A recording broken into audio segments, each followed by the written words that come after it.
there, and welcome back to 32-Bit Rant. Today we're talking about laptops and whether they're good for gaming and whatever else, particularly older laptops and the retro gaming scene as it is.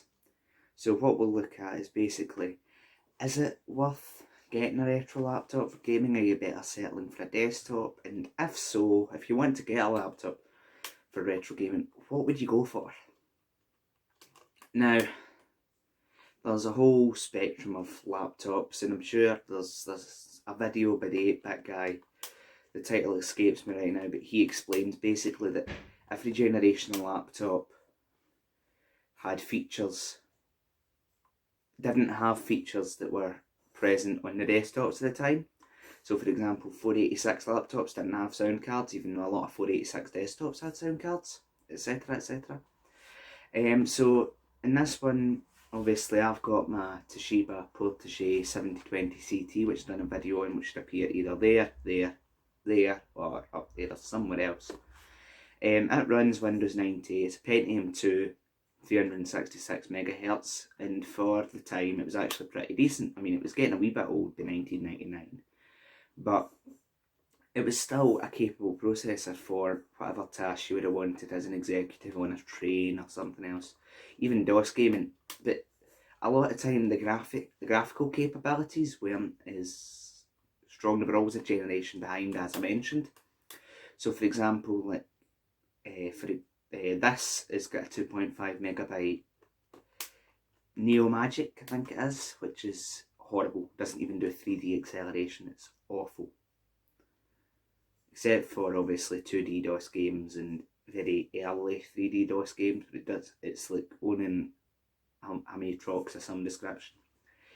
The other, obviously there's different things you can get, like you can get some pretty decent laptops for your retro gaming needs, but obviously stay away from the 486 laptops because there's no sound card that would make it kind of defeat the point.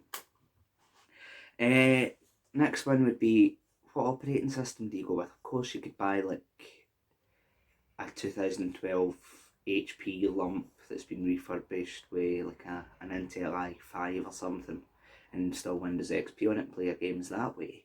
And certainly that is a great way of doing it if that's more your thing, if you want too much power rather than not enough power.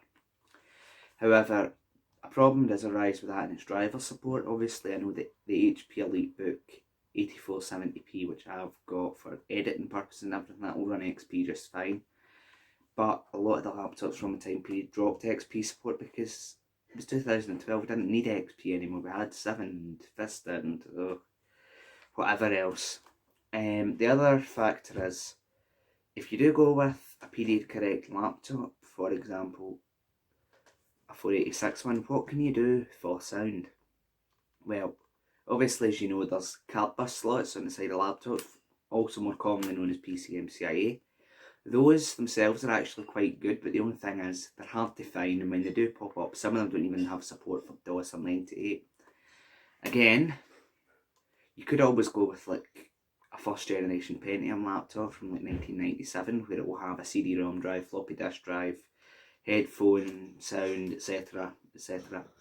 And it would probably be not too bad. That's probably the generation you should go for, as long as the graphical capabilities are alright, because it's usually before 86 capable graphics on something that could run something so much better. Then the next kettle of fish would be that if you look on eBay, there's a lot of laptops up there, from like the 90s and the early 2000s, and they want an absolute fortune for them. It's not worth it at all. So therefore, would you not be better just settling for virtual machines, which is another confusing matter? And the more I try and think about this, the more I get confused, because I can't work a virtual machine to save myself, which is like you could run Windows 98 within Windows 7, and it's not as good, because drivers and everything else is just a mess. So you'd be resorting to, if you can get one cheap enough, get something like this. Maybe try and get a Pentium 3 based laptop, with like a 600 megahertz Pentium 3, because at that you're getting like an 8 megabyte ATI card, which is plenty for a lot of games up until 2001 or so.